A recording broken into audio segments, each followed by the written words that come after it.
اعوذ باللہ من الشیطان الرجیم بسم اللہ الرحمن الرحیم نون والقلم وما يسطرون ما انت بنعمت ربک بمجنون۔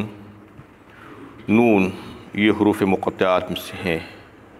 جس کے کوئی معنی نبی کریم صلی اللہ علیہ وسلم سے بسند صحیح منقول نہیں ہیں۔ قسم ہے قلم کی اس چیز کی جسے لکھنے والے لکھ رہے ہیں۔ اے نبی صلی اللہ علیہ وسلم، آپ کے رب کا فضل و کرم ہے کہ آپ مجنون نہیں ہیں۔ یہاں سے سورہ قلم شروع ہو رہی ہے، مکی صورت ہے، 52 آیتوں اور 2 رکوعوں پر مشتمل۔ اس کا ایک دوسرا نام نون بھی ہے۔ سورت کی شروعات اسی لفظ سے ہوئی ہے، نون، اور قلم بھی آیا ہے۔ دونوں صورتوں کے نام بتائے جاتے ہیں۔ اس کا موضوع بحث کفار اور منکرین کے سوالات کا جوابات دینا اور ان کی تنبیہ اور ان کی نصیحت اور رسول اللہ صلی اللہ علیہ وسلم کی صبر کی تلقین کرنا تھا۔ وہ لوگ منکرین آپ صلی اللہ علیہ وسلم کے اوپر الزام لگاتے تھے کہ نعوذ باللہ آپ دیوانے اور مجنون ہیں۔ اللہ تعالیٰ اس کی پرزور تردید فرماتے ہیں کہ آپ جو کلام پیش کر رہے ہیں وہ کتنا اعلیٰ کلام ہے، اور پھر آپ کے اخلاق یعنی بہت ہی اعلیٰ درجے پر ہیں آپ اخلاق کے۔ تو ان تمام چیزوں کی وجہ سے اگر دیکھا جائے تو وہ لوگ جو آپ کے اوپر الزام لگا رہے ہیں خود بخود اس کی جھوٹے ہونے کی تردید ہو جاتی ہے، اور اللہ تعالیٰ نے آپ کو تسلی دی کہ آپ کی مخالفت کا جو طوفان اٹھائے ہوئے ہیں یہ لوگ، آپ اس کی پرواہ مت کیجیے، ان کے دباؤ میں مت آئیے۔ اور لوگوں کی آنکھیں کھولنے کے لیے ایک کردار کو پیش کیا گیا ہے جو آپ کے مخالفین میں سے تھا، اس کا نام لیے بغیر، اور آپ صلی اللہ علیہ وسلم کے پاکیزہ اخلاق و کردار سارے لوگوں کے سامنے تھے۔ وہ دیکھ رہے تھے کہ آپ کا کیا معاملہ ہے، اور آپ کی مخالفین جو پیش تھے ان کی سیرت اور ان کے کردار بھی لوگوں کے سامنے تھے۔ اس میں ایک باغ والوں کا واقعہ بھی بیان کیا گیا ہے کہ وہ لوگوں کو اللہ تعالیٰ نے بہترین نعمتوں سے نوازا تھا، لیکن انہوں نے اس کا شکر ادا نہیں کیا، اور ان میں سے ایک شخص نے جب ان کو نصیحت کی تو وہ لوگوں نے اس کی نصیحت کو قبول نہیں کیا، یہاں تک کہ وہ ساری نعمتیں ان سے چھن گئی اور وہ خالی ہاتھ ہو گئے، تباہ و برباد ہو گئے۔ اس میں اللہ تعالیٰ نبی صلی اللہ علیہ وسلم کی بعثت کو پیش کر کے بتا رہے ہیں کہ دیکھو تمہارے لیے آپ صلی اللہ علیہ وسلم کی بعثت بھی ایک آزمائش کے طور پر ہے۔ تم لوگ ایسا نہ کرو جیسا کہ باغ والوں نے کیا تھا کہ اس نعمت کی ناشکری کی تھی تو ان کے اوپر عذاب آیا تھا، وہ نعمت ان سے چھن گئی تھی۔ اگر تم لوگ ایسا کرو گے تمہارے نبی کے ساتھ تو پھر تم کو بھی عذاب جھیلنا ہوگا دنیا اور آخرت میں، اور آخرت کی کامیابی کا دار و مدار دنیا کے جو کام کاج ہے تمہارے، جو خدا پرستی کا جو معاملہ ہے اس کے اوپر طے ہوگا، یعنی دنیا میں جو جیسا رہے گا اللہ سے ڈر کر اسی کے مطابق آخرت کی کامیابی اس کو نصیب ہوگی۔ اور ایک بات اس میں اللہ تعالیٰ نے فرمایا، افنجعل المسلمین کالمجرمین، کیا ہم مسلمانوں اور فرمانبرداروں کو مجرموں جیسا کر دیں گے؟ یہ کیسی بات ہے، یہ کیسا قانون ہے، یہ ممکن ہی نہیں ہے، یہ دونوں الگ الگ ہے، اللہ تعالیٰ فرماتے ہیں۔ اور پھر اس میں یہ بات کی طرف بھی توجہ دلائی گئی کہ منکرین کو آج اللہ کے سامنے جھکنے کے لیے کہا جاتا ہے تو وہ جھکنے سے انکار کرتے ہیں، لیکن بروز قیامت جب وہ سجدہ کرنا چاہیں گے اللہ تعالیٰ کو، اپنے رب کو، تو اس وقت وہ سجدہ نہیں کر پائیں گے، یعنی ان کو ایسا ہی رکھ دیا جائے گا جیسا کہ آج بھی آپ دیکھتے ہیں کہ بعض لوگ جھک ہی نہیں پاتے، تو وہاں پر جھکنے نہیں دیا جائے گا ان کو، کیونکہ آج جھکنے کے لیے کہا جا رہا ہے اپنے رب کے سامنے، تو نہیں جھک رہے ہیں، نہیں آ رہے ہیں نماز کو، اللہ کے سامنے جھکنا نہیں چاہتے، اس دن جھکنا چاہیں گے لیکن جھک نہیں پائیں گے۔ اور پھر اس قرآن کو اللہ تعالیٰ نے ایک بہترین ہدایت کے طور پر بھیجا تھا انسانیت کی، وہ لوگ اس کو چھٹلا رہے ہیں آج، تو ان کو پتہ چل جائے گا، کیونکہ آج ان کے ساتھ ڈھیل چل رہی ہے، تو یہ سمجھ رہے ہیں کہ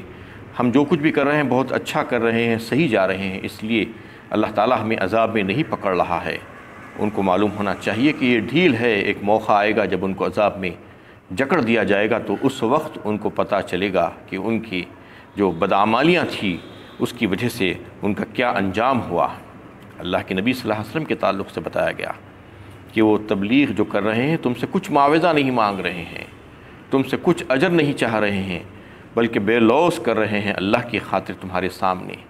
پیش کر رہے ہیں دین کو اور اللہ کے کلام کو۔ اور اللہ کے نبی صلی اللہ علیہ وسلم کو آخر میں اس بات کی طرف توجہ دلائی کہ وہ لوگ آپ کی مخالفتیں کر رہے ہیں، آپ کو تکلیفیں پہنچا رہے ہیں، آپ ان پر صبر کیجئے، و مشقتوں پر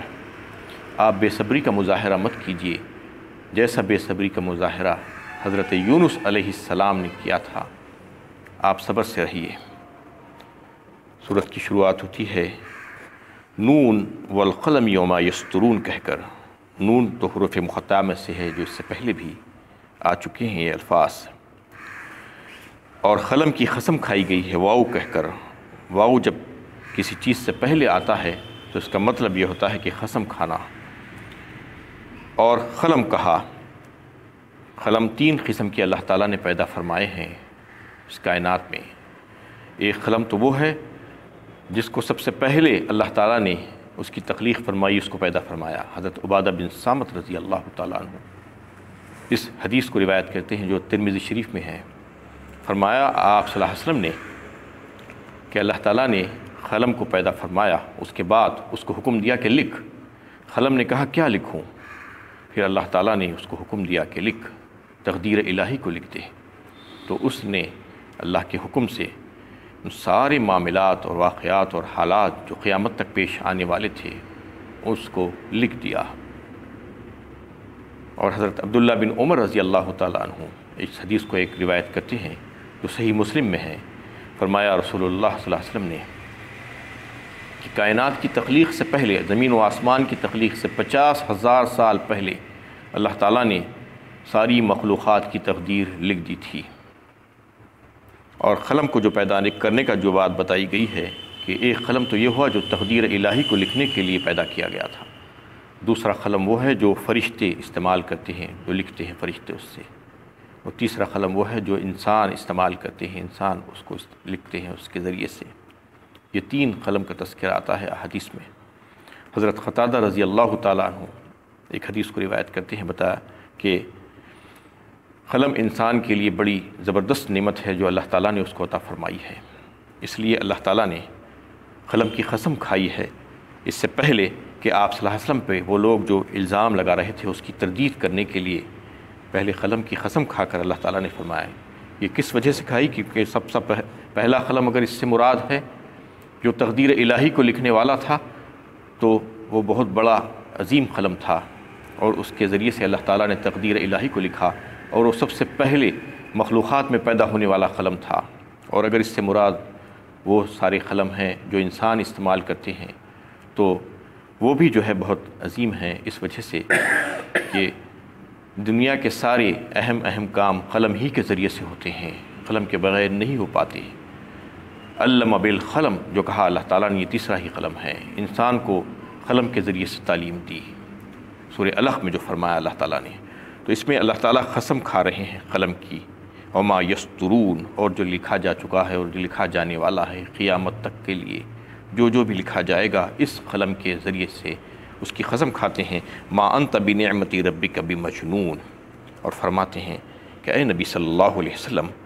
آپ اپنے رب کی نعمت اور فضل سے مجنون نہیں ہیں، یعنی آپ صلی اللہ علیہ وسلم تو کامل العقل ہیں، کامل العلم ہے،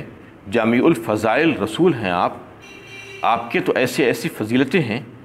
اور آپ اللہ تعالیٰ کی طرف سے جو نازل شدہ جو وحی ہے اس کی آیات کو لوگوں کے سامنے جب پیش کرتے ہیں تو وہ منکرین اس بات کو سمجھ نہیں پاتے، اس وجہ سے کہتے ہیں کہ یہ کیا کہہ رہے ہیں، یہ سوچ کر آپ صلی اللہ علیہ وسلم کو معاذ اللہ مجنون کہتے ہیں۔